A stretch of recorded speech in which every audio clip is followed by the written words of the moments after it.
Hello student, स्वागत है आपका आपके अपने यूट्यूब चैनल पर। हमने केमिस्ट्री में पहला चैप्टर कंप्लीट करा दिया था। अब हमारा चलेगा केमिस्ट्री में सेकंड चैप्टर, और सेकंड चैप्टर का नाम है हमारे वैद्युत रसायन। सेकंड चैप्टर का नाम है हमारे क्या चैप्टर का नाम है?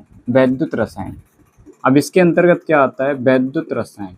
ठीक है, वैद्युत का मतलब हुआ विद्युत ऊर्जा। वैद्युत से आ रहा है विद्युत ऊर्जा, और रसायन से आ रहा है रासायनिक ऊर्जा। क्या आ रहा है? रासायनिक ऊर्जा। वैद्युत से आ रहा है विद्युत ऊर्जा, और रसायन से आ रहा है रासायनिक ऊर्जा। इसमें क्या होता है? वैद्युत रसायन में हम किसका अध्ययन करते हैं? वैद्युत ऊर्जा और रासायनिक ऊर्जा का अध्ययन करते हैं। मतलब वैद्युत ऊर्जा से रासायनिक ऊर्जा कैसे प्राप्त की जाती है, और रासायनिक ऊर्जा से वैद्युत ऊर्जा कैसे प्राप्त की जाती है, इसके बारे में हम अध्ययन करने जा रहे हैं। किसमें? वैद्युत रसायन के चैप्टर में। इसमें क्या होता है? बैटरियों के बारे में बताया गया। किसके बारे में? बैटरियों के बारे में बताया गया है, सेलों के बारे में बताया गया है। हमने सभी लोगों ने बैटरियां देखी हैं, स्कूटी आ रही हैं, चार्जिंग वाली स्कूटी होती हैं, रिक्शे होते हैं, घरों में इन्वर्टर होते हैं। इन बैटरियों के बारे में बताया गया है कि ये बैटरियां किसके आधार पर किस प्रकार से कार्य करती हैं। और इन बैटरियों में जो होता है, दो प्रकार की अपक्रिया होती है। वैसे तो अपक्रिया एक होती है जिसको हम बोलते हैं रिडॉक्स अपक्रिया। क्या बोलते हैं? रिडॉक्स अपक्रिया। ये हाई स्कूल में हमने पढ़ी होगी। रिडॉक्स को हम क्या कहते हैं? अपचयन उपचयन अपक्रिया भी कहते हैं। क्या कहते हैं? अपचयन उपचयन अपक्रिया भी कहते हैं। अपचयन उपचयन अपक्रिया भी कहते हैं। रिडॉक्स का मतलब क्या होता है? रिडॉक्स ऐसे लिखा जाता है। रिडॉक्स का मतलब रिडॉक्स से हुआ रिडक्शन, और ओ एक्स से हुआ ऑक्सीडेशन। रिडॉक्स का मतलब हुआ RED से हुआ रिडक्शन, OX से हुआ ऑक्सीडेशन। रिडक्शन का मतलब होता है अपचयन। रिडक्शन का मतलब क्या होता है? अपचयन। ऑक्सीडेशन का मतलब होता है ऑक्सीकरण। ऑक्सीडेशन का मतलब क्या होता है? ऑक्सीकरण। और अपचयन का मतलब होता है वो रिडक्शन का मतलब होता है अपचयन। रिडॉक्स अपक्रिया क्या होती है? जिसमें अपचयन और उपचयन, या कह सकते हैं ऑक्सीकरण और अपचयन की अपक्रिया दोनों साथ साथ होती हैं, उसे हम रिडॉक्स अपक्रिया कहते हैं। वह अपक्रिया जिसमें अपचयन और उपचयन की अपक्रिया होती है उसे हम रिडॉक्स अपक्रिया कहते हैं। वह अपक्रिया जिसमें क्या होता है? अपचयन और उपचयन दोनों अपक्रियाएं एक साथ साथ होती हैं, उसे हम क्या कहते हैं? रिडॉक्स अपक्रिया कहते हैं। अब इसमें क्या होता है? ऑक्सीजन ऑक्सीकरण। अब इसमें भी ऑक्सीकरण में भी अपक्रिया होती है। ऑक्सीकरण में क्या होता है? इसके नाम से ही यार ऑक्सी उपकरण, मतलब जिसमें ऑक्सीजन जुड़े, जिसमें क्या हो? ऑक्सीजन का योग हो, जिसमें ऑक्सीजन जुड़े, जिसमें ऑक्सीजन जुड़े उसे बोलते हैं ऑक्सीकरण अपक्रिया। जिसमें ऑक्सीजन जुड़े उसे बोलते हैं ऑक्सीकरण अपक्रिया। जिसमें ऑक्सीजन जुड़े उसे बोलते हैं ऑक्सीकरण अपक्रिया। और जिसमें ऑक्सीजन की कमी हो, जिसमें ऑक्सीजन कम हो, जिसमें ऑक्सीजन की कमी हो, जिसमें ऑक्सीजन की क्या हो? कमी हो, उसे बोलते हैं अपचयन अपक्रिया।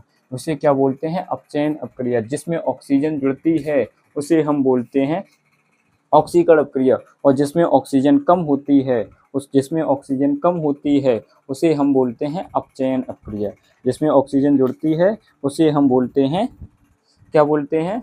रिडक्शन अपक्रिया। जिसमें ऑक्सीजन की कमी होती है उसे बोलते हैं रिडक्शन, और जिसमें ऑक्सीजन का योग होता है उसे बोलते हैं ऑक्सीडेशन। क्या बोलते हैं? ऑक्सीडेशन। फिर क्या होता है? ऑक्सीडेशन एक क्या करता है? ऑक्सीडेशन क्या करता है? ये इलेक्ट्रॉन को त्यागता है, ये इलेक्ट्रॉन को निकालता है, यहाँ से इलेक्ट्रॉन प्रवाहित होते हैं। ऑक्सीजन ऑक्सीकरण अपक्रिया में क्या होता है? इलेक्ट्रॉन प्रवाहित होते हैं, इलेक्ट्रॉन बाहर की तरफ निकलते हैं।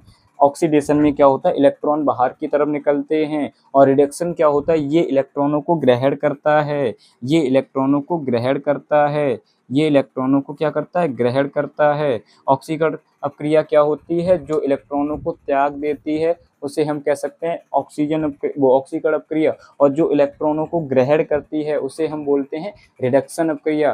ठीक है, इसके बारे में इसमें इस चैप्टर में हम सेलों के बारे में पढ़ेंगे। चलो अब चलते हैं, स्टार्टिंग से चलते हैं। चैप्टर का नाम था हमारा चैप्टर 2 है। ये इतना समझ में आया? आगे देखते हैं।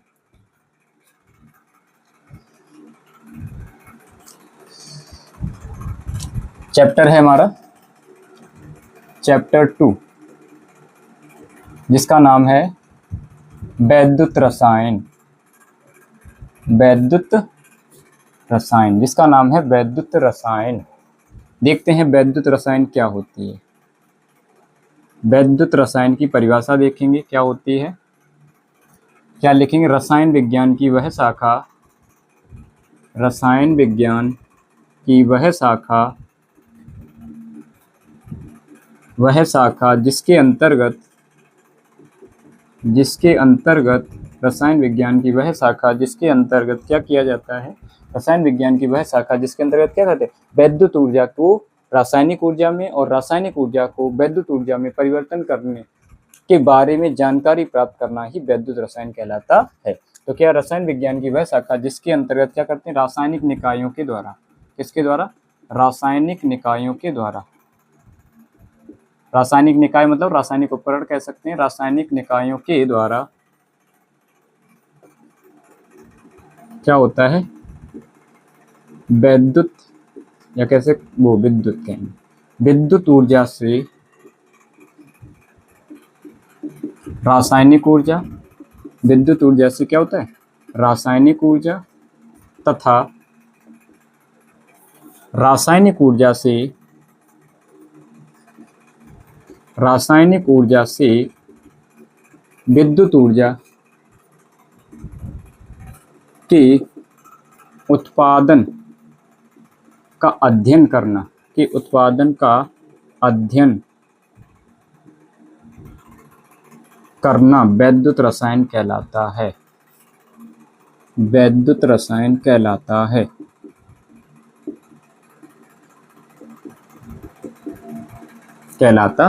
समझ में आई क्या होती है वैद्युत रसायन, रसायन विज्ञान की वह शाखा होती है जिसके अंतर्गत क्या करते हैं, जिसके अंतर्गत वैद्य रासायनिक निकायों के द्वारा, किसी उपकरण के द्वारा, किसी के द्वारा क्या किया जाता है, रासायनिक निकायों के द्वारा क्या किया जाता है, वैद्युत ऊर्जा को रासायनिक ऊर्जा में और रासायनिक ऊर्जा को वैद्युत ऊर्जा में किस प्रकार से बदला जाता है, मतलब उसका उत्पादन कैसे किया जाता है, वैद्युत ऊर्जा से रासायनिक ऊर्जा तथा रासायनिक ऊर्जा से विद्युत ऊर्जा के उत्पादन का अध्ययन करना ही वैद्युत रसायन कहलाता है।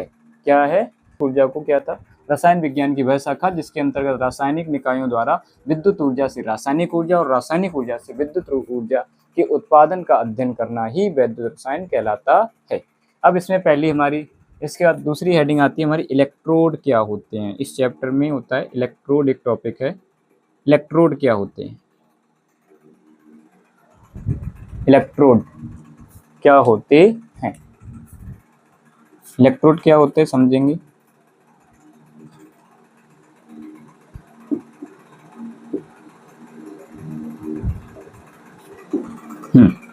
इलेक्ट्रोड क्या होता है, जब किसी धातु की छड़ को क्या किया जाता है, जैसे कि जिंक की छड़ है और उसको जिंक सल्फेट के ही विलयन में डुबो दें, जिंक की छड़ है, जिंक सल्फेट के विलयन में डुबो दें, या कॉपर की छड़ है तो कॉपर सल्फेट के विलयन में डूबी होनी चाहिए, सिल्वर की छड़ है तो सिल्वर सल्फेट के विलयन में डूबी होनी चाहिए। ठीक है, तो मतलब क्या होता है, जब किसी धातु की छड़ को उसी धातु के लवण के विलयन में डुबोया जाता है। जब तो धातु पर क्या होता है, या तो धन आवेश आता है या ऋण आवेश आता है, दोनों में से एक आता है। अगर धातु पर धन आवेश आता है तो विलयन में ऋण आवेश आएगा, अगर धातु पे ऋण आवेश आता है तो विलयन में धन आवेश आ जाता है, मतलब ठीक उसके विपरीत आ जाता है। तो इसे ही हम इलेक्ट्रोड कहते हैं। क्या होता है इलेक्ट्रोड, जब किसी धातु की छड़ को उसी धातु के लवण के विलयन में डुबोया जाता है, जब किसी धातु की छड़ को उसी धातु के लवण के विलयन में डुबोया जाता है तो क्या होता है, धातु की छड़ पर धन या ऋण आवेश आ जाता है, धातु की छड़ पर धन या ऋण आवेश आ जाता है। इसके विपरीत, इसका उल्टा क्या होता है कि ठीक विपरीत क्या होता है, समान मात्रा में जितना इस पे धनावेश होगा उतना ही इसमें ऋण होगा, या जितना इसमें ऋण होगा उतना ही इसमें धन होगा। तो क्या होगा, समान मात्रा में क्या होता है, विलयन में धन आवेश या ऋण आवेश आ जाता है। इसे ही हम इलेक्ट्रोड कहते हैं। इलेक्ट्रोड कितने प्रकार के होते हैं, इलेक्ट्रोड दो प्रकार के होते हैं, एक होता है एनोड और एक होता है कैथोड, एक होता है एनोड, एक होता है कैथोड। एनोड जो होता है ऑक्सीकरण पर एनोड की क्रिया होती है, और कैथोड जो होता है, कैथोड पर क्या होता है, कैथोड पर अपचयन की क्रिया होती है। किसकी होती है, अपचयन की क्रिया होती है। देखेंगे इलेक्ट्रोड क्या है, क्या लिखेंगे इलेक्ट्रोड में, जब किसी धातु की छड़ को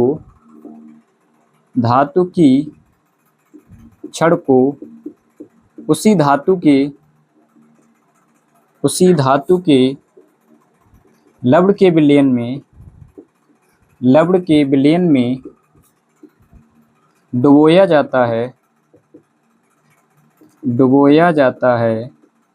तो क्या होता है, जब किसी धातु की छड़ को उसी धातु के लवण के विलयन में डुबोया जाता है तो धातु की छड़ पर धनावेश या ऋणावेश आ जाता है, धनावेश या ऋणावेश आ जाता है।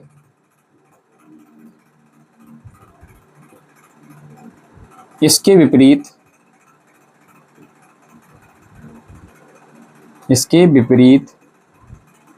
समान मात्रा में विलयन पर विपरीत आवेश आ जाता है, विपरीत आवेश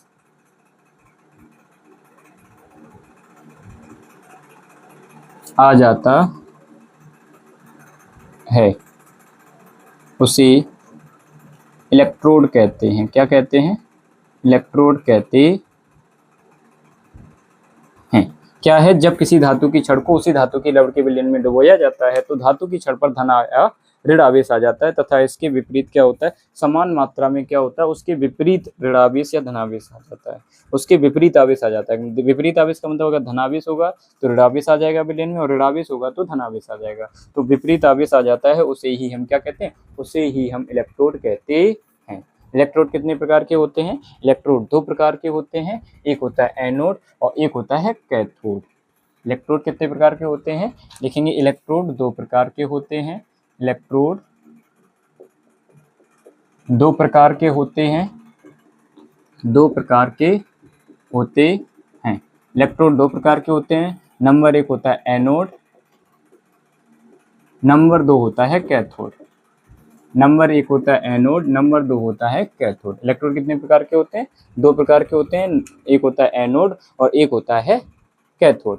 ठीक है, अच्छा, नोट कर लिया। आगे देखते हैं, समझ में आया? देखते हैं आगे क्या था हमारा, वैद्युत रसायन हो गया, इलेक्ट्रोड हो गया। अब इलेक्ट्रोड के प्रकार, इलेक्ट्रोड दो प्रकार के होते हैं, एनोड और कैथोड। अब हमारा टॉपिक होगा इलेक्ट्रोड विभव। क्या होगा? इलेक्ट्रोड विभव।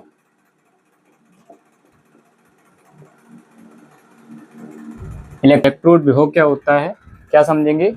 इलेक्ट्रोड विभव क्या होता है, जब किसी धातु की छड़ को उसी धातु के लवण के विलयन में डुबोया जाता है। जब किसी धातु की छड़ को उसी धातु के लवण के विलयन में डुबोया जाता है तो क्या होता है, तो धातु की छड़ पर धन या ऋण आवेश आ जाता है, धातु की छड़ पर धन या ऋण आवेश आ जाता है तथा विलयन में समान मात्रा में क्या होता है, विपरीत आवेश आ जाता है। इससे क्या होता है, धातु की छड़ पर धन या ऋण विभव उत्पन्न हो जाता है और विलयन में ठीक विपरीत विभव उत्पन्न हो जाता है। तो क्या होगा, तो धातु की छड़ पर उत्पन्न विभव, धातु की छड़ पर उत्पन्न विभव तथा विलयन में उत्पन्न विभव के अंतर को ही हम इलेक्ट्रोड विभव कहते हैं। किससे कहते हैं? धातु की छड़ पर उत्पन्न विभव तथा विलयन में उत्पन्न विभव के अंतर को ही क्या कहते हैं, हम इलेक्ट्रोड विभव कहते हैं। क्या लिखेंगे इलेक्ट्रोड विभव में? जब किसी धातु की छड़ को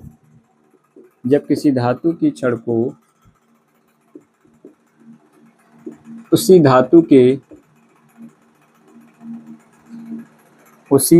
के लवण के विलयन में डुबोया जाता है तो धातु पर धन या ऋण आवेश उत्पन्न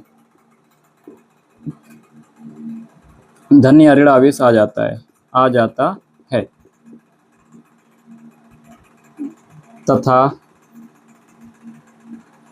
तथा विलयन में समान मात्रा में क्या होता है, विपरीत आवेश आ जाता है, विपरीत आवेश आ जाता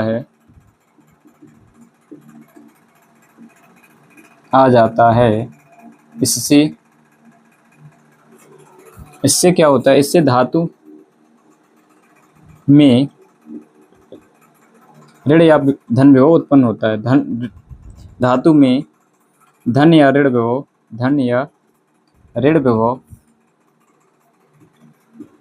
उत्पन्न हो जाता है,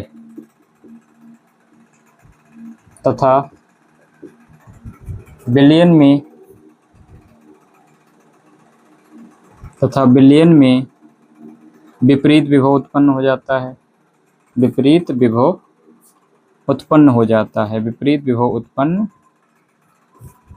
जाता है, अतः क्या होता है, अतः धातु की छड़ पर उत्पन्न विभव, धातु की छड़ पर उत्पन्न विभव तथा धातु की छड़ पर उत्पन्न विभव तथा क्या होगा, तथा विलयन के विभव के अंतर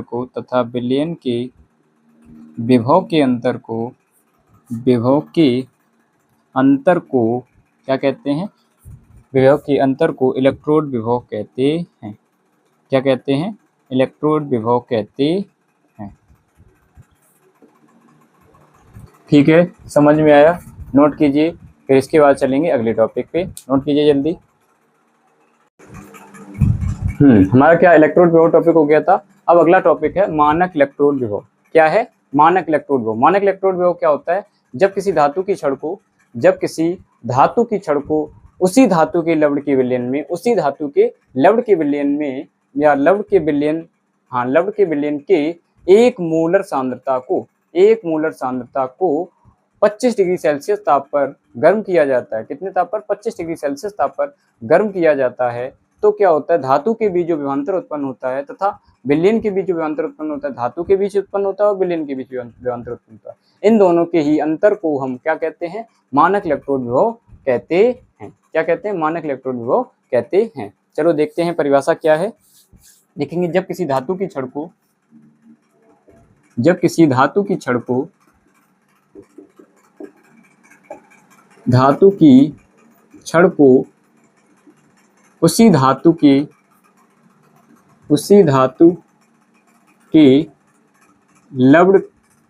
उसी धातु के लवण के कितने, एक मोलर सांद्रता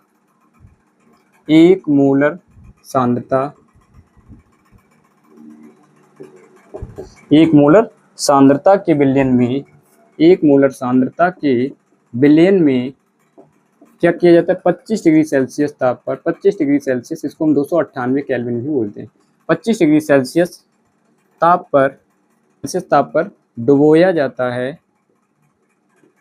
जब टेम्परेचर कितना हो, 25 डिग्री सेल्सियस हो, तब छड़ को डुबोया जाता है।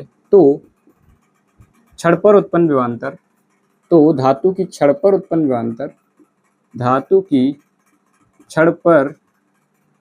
उत्पन्न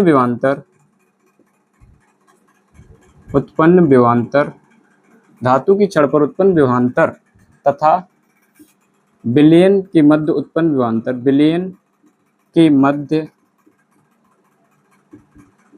विभवांतर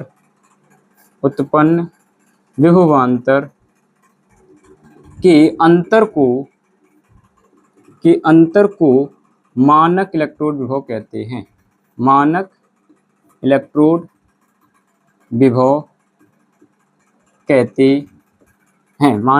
विभव कहते हैं। इसे ई नॉट से प्रदर्शित करते हैं। क्या होती है परिभाषा मानक इलेक्ट्रोड विभव की, जब किसी धातु की छड़ को उसी धातु के लवण के विलयन के कितने, एक मोलर सांद्रता के विलयन के 25 डिग्री उसी धातु के लवण के विलयन के एक मोलर सांद्रता के विलयन में 25 डिग्री सेल्सियस ताप पर डुबोया जाता है। 25 डिग्री सेल्सियस ताप पर डुबोया जाता है तो धातु की छड़ पर जो विभवांतर उत्पन्न होता है तथा विलयन के मध्य जो विभवांतर उत्पन्न होता है इनके बीच के अंतर को ही हम क्या कहते हैं, मानक इलेक्ट्रोड विभव कहते हैं। और इसे किससे प्रदर्शित करते हैं, इसे E0 से प्रदर्शित किया जाता है। मानक इलेक्ट्रोड विभव नोट कीजिए। उसके बाद चलते हैं मानक इलेक्ट्रोड विभव के प्रकार। मानक इलेक्ट्रोड विभव जो होते हैं वो दो प्रकार के होते हैं, एक होता है ऑक्सीकरण इलेक्ट्रोड विभव और दूसरा होता है अपचयन इलेक्ट्रोड विभव। ठीक है, पहले इसको नोट कीजिए। मानक इलेक्ट्रोड विभव हो गया था, अब हम चलेंगे ऑक्सीकरण इलेक्ट्रोड विभव। ऑक्सीकरण इलेक्ट्रोड विभव क्या होता है, जब इलेक्ट्रोडों के मध्य ऑक्सीकरण हो, जब इलेक्ट्रोडों के मध्य ऑक्सीकरण हो तो क्या होता है, तो इलेक्ट्रोड और विलयन के मध्य उत्पन्न विभवांतर को हम ऑक्सीकरण इलेक्ट्रोड विभव कहते हैं। जब ऑक्सीकरण की क्रिया हो तब इनके अंतर को हम ऑक्सीकरण इलेक्ट्रोड विभव कहेंगे और जब अपचयन की क्रिया हो तो इनके अंतर को हम अपचयन इलेक्ट्रोड विभव कहेंगे। देखेंगे क्या है ऑक्सीकरण इलेक्ट्रोड विभव। हेडिंग है हमारी ऑक्सीकरण इलेक्ट्रोड विभव। ऑक्सीकरण इलेक्ट्रोड विभव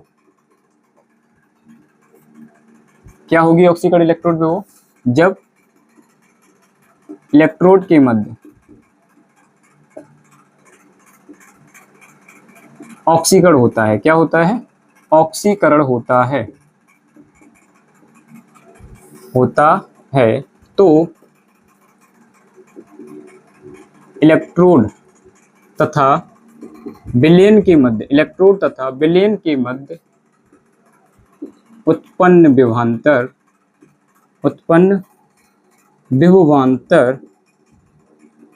को क्या कहते हैं, ऑक्सीकरण इलेक्ट्रोड विभव कहते हैं। ऑक्सीकरण इलेक्ट्रोड विभव कहते हैं। इलेक्ट्रोड विभव कहते हैं। इसे क्या करते हैं, इसे ई सफिक्स में m/mn पॉजिटिव से प्रदर्शित करते हैं। mn पॉजिटिव से प्रदर्शित करते हैं।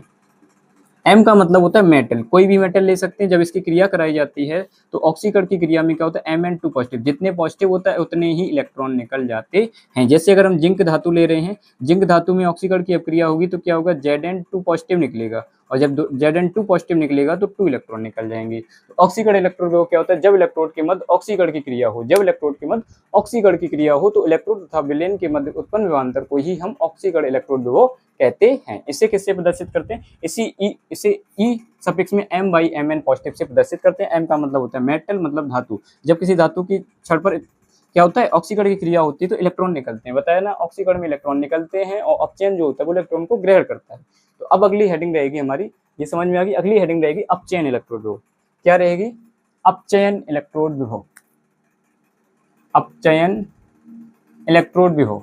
तो अपचयन इलेक्ट्रोड विभव क्या होगा, जब इलेक्ट्रोडों के मध्य क्या होता है, अपचयन होता है। जब इलेक्ट्रोडों के मध्य अपचयन होता है, जब इलेक्ट्रोडों के मध्य अपचयन होता है तो इलेक्ट्रोड तथा विलयन के मध्य उत्पन्न विभवांतर को अपचयन इलेक्ट्रोड विभव कहते हैं। क्या होगी, जब इलेक्ट्रोड के मध्य, अब ऑक्सीकरण की जगह हम क्या लिखेंगे, अपचयन होता है। जब इलेक्ट्रोड के मध्य अपचयन होता है तो इलेक्ट्रोड तथा विलयन के मध्य उत्पन्न विभवांतर को, जब इलेक्ट्रोड के मध्य अपचयन होता है तो इलेक्ट्रोड तथा विलयन के मध्य उत्पन्न विभवांतर को क्या कहेंगे, अपचयन इलेक्ट्रोड विभव कहते हैं। अपचयन इलेक्ट्रोड विभव कहते हैं। इसे इसका उल्टा कर देंगे, इसे Mn पॉजिटिव बाई m से प्रदर्शित करते हैं। इसे Mn पॉजिटिव बाई m से प्रदर्शित करते हैं। ऑक्सीकरण क्या होता है, अपचयन क्या होता है, अपचयन में ये इलेक्ट्रॉनों को ग्रहण करता है। तो अगर Mn2 पॉजिटिव है, Mn पॉजिटिव है तो क्या करेगा, ये n इलेक्ट्रॉन ग्रहण करेगा, तब कोई मेटल बनेगी जाके। जैसे अगर Zn2 पॉजिटिव है तो Zn2 पॉजिटिव क्या करेगा, ये इलेक्ट्रॉनों को ग्रहण करेगा, तब बनेगी क्या, Zn। तो ये क्रिया जो होती है वो कहलाती है हमारी अपचयन इलेक्ट्रोड विभव। जो इलेक्ट्रॉनों को ग्रहण करे उसे बोलते हैं अपचयन क्रिया और जो इलेक्ट्रॉनों को त्यागती है उसे बोलते हैं ऑक्सीकरण क्रिया। ठीक है, तो अपचयन इलेक्ट्रोड विभव क्या है, जब इलेक्ट्रोड के मध्य अपचयन होता है, जब इलेक्ट्रोडों के मध्य अपचयन होता है तो इलेक्ट्रोड तथा विलयन के मध्य उत्पन्न विभवांतर को हम क्या कहते हैं, अपचयन इलेक्ट्रोड विभव कहते हैं। ठीक है, अब देखते हैं, अब हेडिंग है हमारी सेल।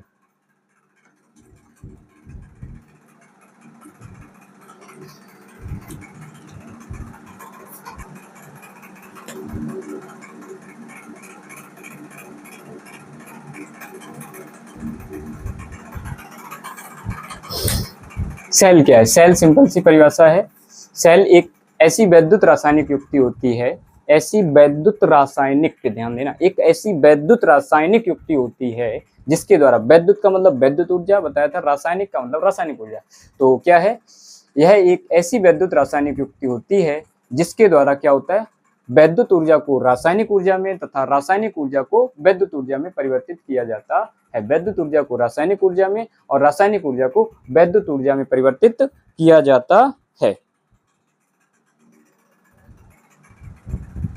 तो क्या लिखेंगे सेल में? सेल में लिखेंगे यह एक ऐसी वैद्युत रासायनिक युक्ति होती है जिसके द्वारा वैद्युत ऊर्जा को रासायनिक ऊर्जा में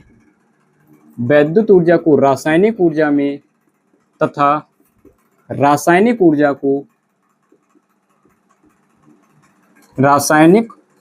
को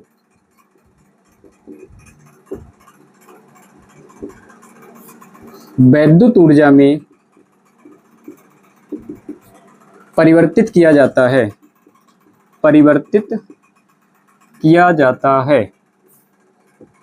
वह क्या कहलाते हैं? वह सेल कहलाते हैं। सेल